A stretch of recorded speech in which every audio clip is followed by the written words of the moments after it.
Africa Savanna Wild has its own unique journey. Here, it is all about survival.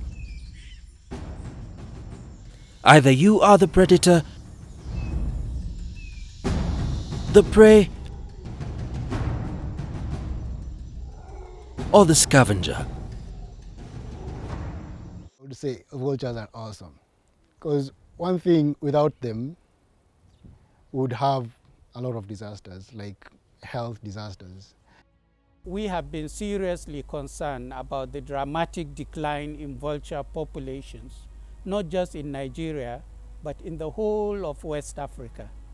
And this decline is a result of belief-based use. So the biggest threat to vulture populations in Zambia is poisoning. Vultures cannot kill an animal. They just eat a dead animal. So they are not bad animals.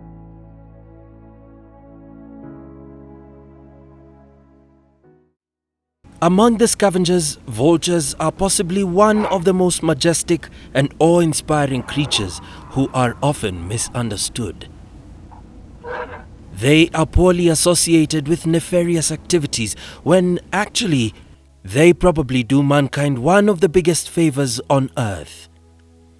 They feed on carcasses, helping to keep the environment clean, thereby likely preventing disease from spreading. Vultures provide valuable services that we don't even have to pay for. They are the sanitation workers of the savannah. As sentinels of the skies, they warn authorities of poaching activities. They save the lives of so many animals, even the elephants that tower over them. They are perhaps the most misunderstood birds of our continent. They're like a sanitation crew. They clean up the wild, and they do it so efficiently that they can, digest pathogens, things like anthrax and tuberculosis, so they likely stop the spread of disease. So if they're not there, the carcass will stay in the environment longer. It will mean that disease can spread maybe quicker because it's in the environment for a longer period of time. Not only are vultures our friends, they play a big role in our habitat.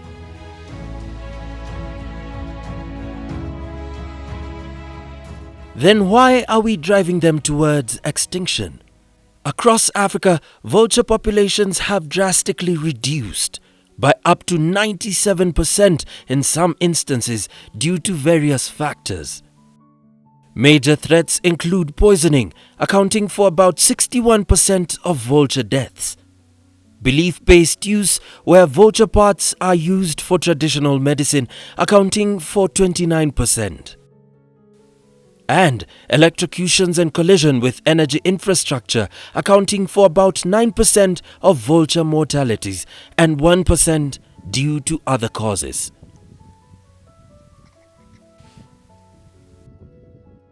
There is no simple solution to human-wildlife conflict. Farmers often poison predators which prey on their livestock, and scavengers, including vultures, feed off the dead animals and ingest the poison. Additionally, poachers actually lace their victims with poison meant to kill the vultures intentionally. Amazing statistic: 500 vultures can die from feeding off a dead elephant carcass laced with poison. And the main drivers towards that here in Kenya is mainly driven by human-wildlife conflict, which results to wildlife poisoning. The things which are poisoned end up killing massive numbers of vultures. So that was the main reason why vultures in Kenya have been facing decline. So who do we turn to for help? Who understands and cares about the vultures?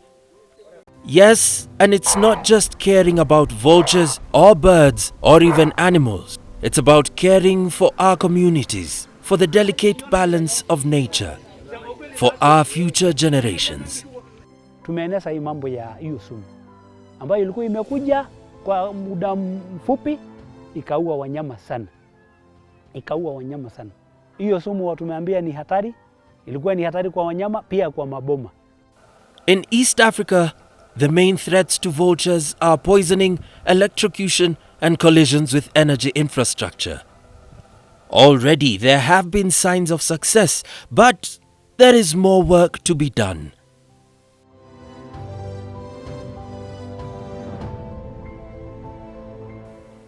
In Southern Africa, the major threats to vultures are poisoning and belief-based use.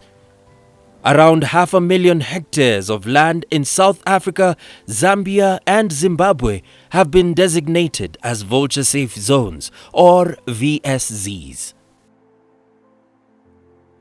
Creating these safe zones means working with private landowners and farmers to use methods for managing their land that encourage vulture populations to survive and grow.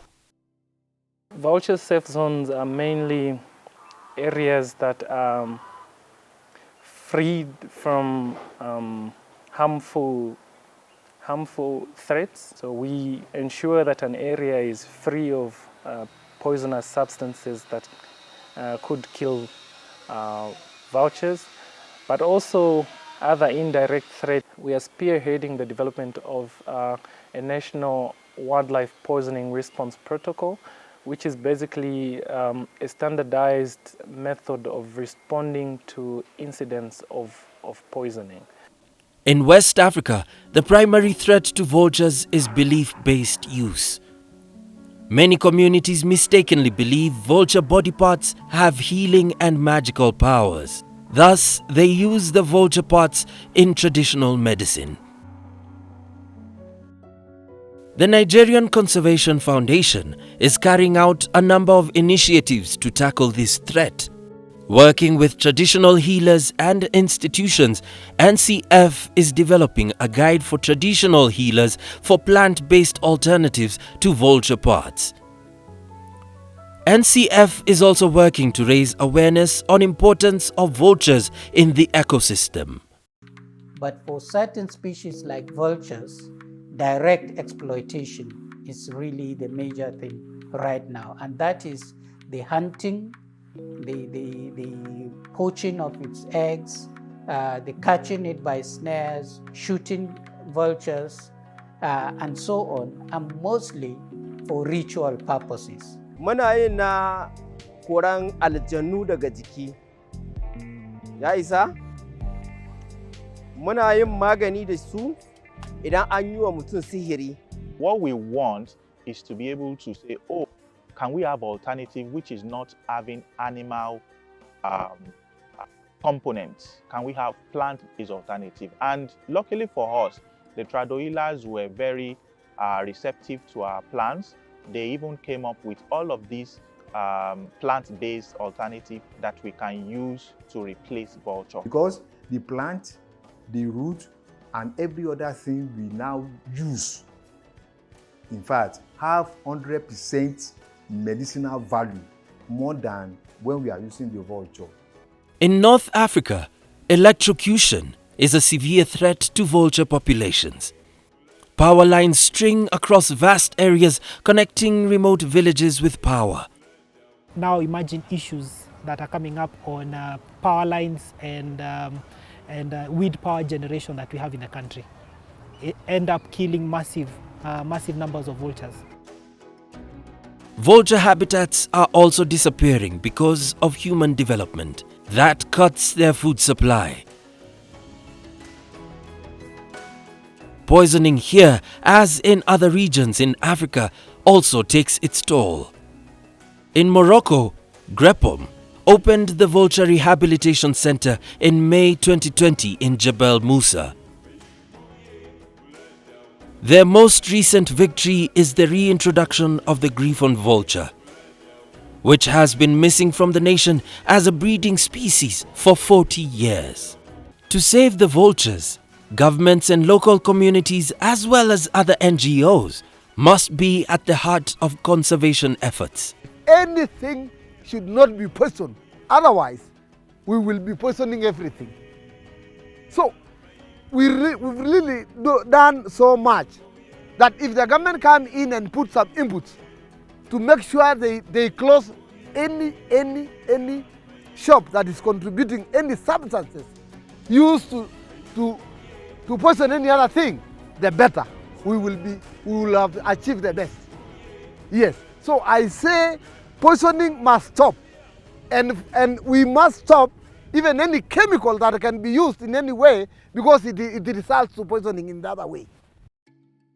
Further, BirdLife International is engaging governments in bringing attention and urgency to tightening regulations, banning toxic substances that poison wildlife, phasing out the use of lead ammunition, creating protected areas, positioning enforcement personnel, and prosecuting wildlife crimes. The Kenya Wildlife Act of 2013 was amended to make it a criminal offence to poison any wildlife. Kenya went on to adopt a wildlife poisoning response protocol. Nature Kenya, BirdLife International and other stakeholders provided input into this act. Our efforts are starting to make an impact. From the medicinal alternatives in West Africa to the vulture safe zone in Southern Africa to the poisoning response protocol in East Africa and the reintroduction of the griffon vulture in North Africa. While some progress has been made, a lot still needs to be done. Vulture populations continue to decline. In 3 decades, West Africa has seen vulture numbers fall by 95% in unprotected areas. 7 out of the 11 vulture species are now at risk of extinction.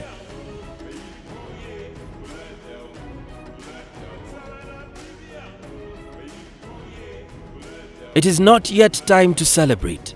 It is time to scale up our action. One of the values that we derived was people seeing that vultures are important, showing that there is a shift towards appreciating the roles of birds, and within that increase in that surveillance, we have been able to see that poisoning by itself has reduced, but now having a vulture dead or having a jackal dead, people are reporting, and that is very important because people are appreciating and knowing that wildlife is important to them. The public can help a lot in stemming the decline in vultures. The first thing members of the public need to do is to change their views about vultures. We mean save the vultures, save our wildlife, save ourselves. A lot has to be done to improve the conservation of vultures and other birds. Because they look unattractive to a lot of people. They think they must be evil.